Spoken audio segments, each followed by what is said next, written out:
So hi guys, welcome back to my another blog. Guys, ನಾನು morning ಮಾರ್ತಳ್ಳಿಗೆ ಬಂದಿದೆ. But ಇಲ್ಲಿ ನಮಗೆ ಬೈಕ್ ಬೇಕಾಗಿತ್ತು ರೆಂಟಿಗೆ. ಸೊ ಬಂದಿದ್ವಿ. ಸೊ ಎಲ್ಲ ಡಾಕ್ಯುಮೆಂಟ್ಸ್ ವೆರಿಫಿಕೇಷನ್ ಆಗಿತ್ತು. ಬಟ್ ನಮ್ಮಲ್ಲಿ ಹಾರ್ಡ್ ಕಾಪಿ ಇದ್ದಿದ್ದಿಲ್ಲ. ಸೊ ಅವ್ರು ಬೈಕರೇ ಕೊಡಲಿಲ್ಲ.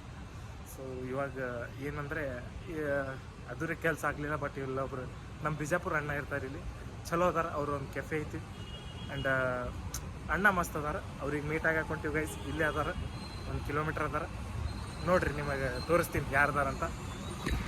ಇವರೇ ನೋಡಿ ನಮ್ಮ ಅಣ್ಣ. ಇವರು ಕೆಫೆ ಇದೆ ಬಿಜಾಪುರಲ್ಲಿ. ಅಣ್ಣ ಆರಾಮ? ನೀವು ಆರಾಮಲ್ಲ? ಅಣ್ಣ ಅವ್ರ ಬೈಕ್ ತೊಗೊಳಕ್ಕೆ ಹೋಗ್ಯಾರ.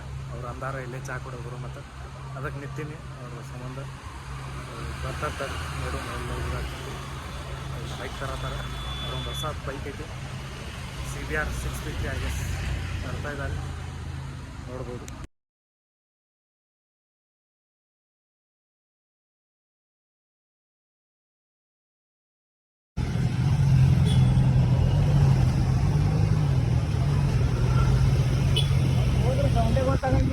ಹಾಂ, ಸ್ಮೂತ್ ಐತೆ ನಾ ಫುಲ್ ಹಿಂಗೆ. ಹಾಂ, ಎಕ್ಸಾಸ್ಟ್ ಹಾಕ್ಸವ್ರಿ ಅಣ್ಣ.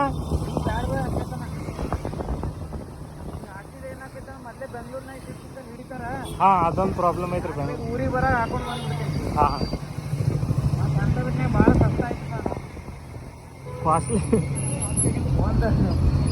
ಇನ್ನೊಂದು 30-40 ರೂಪಾಯಿ ಹಾಕಿದ್ರೆ R15 ಬರ್ತದೆ.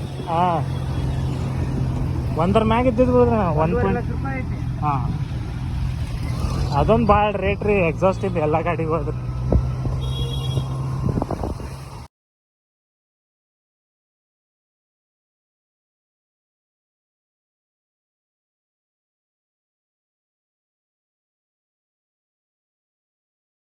ಗೈಸ್, ಅಲ್ಲಿಂದ ಅಣ್ಣಾಗ ಮೀಟ್ ಮಾಡಿ ಮನೆಗೆ ಬಂದು ಊಟ ಮಾಡಿ ಭಾಳ ಸುಸ್ತಾಗಿತ್ತು. ಅದಕ್ಕೆ ಮಲ್ಕೊಂಡಿದ್ದೆ. ಇವಾಗ ಎದ್ದೀನಿ. ಎದ್ದು ನೆನಪಾಯ್ತು ಬ್ಲಾಗ್ ಒಂದು ಎಂಡ್ ಮಾಡಬೇಕಲ್ಲ ಅಂತ. ಅದಕ್ಕೆ ಇವಾಗ ಬ್ಲಾಗ್ ಎಂಡ್ ಮಾಡ್ತಾಯಿದ್ದೀನಿ ಗೈಸ್. ಎಲ್ಲರೂ ಲೈಕ್, ಶೇರ್ ಆ್ಯಂಡ್ ಸಬ್ಸ್ಕ್ರೈಬ್ ಮಾಡಿ ಗೈಸ್. Bye guys.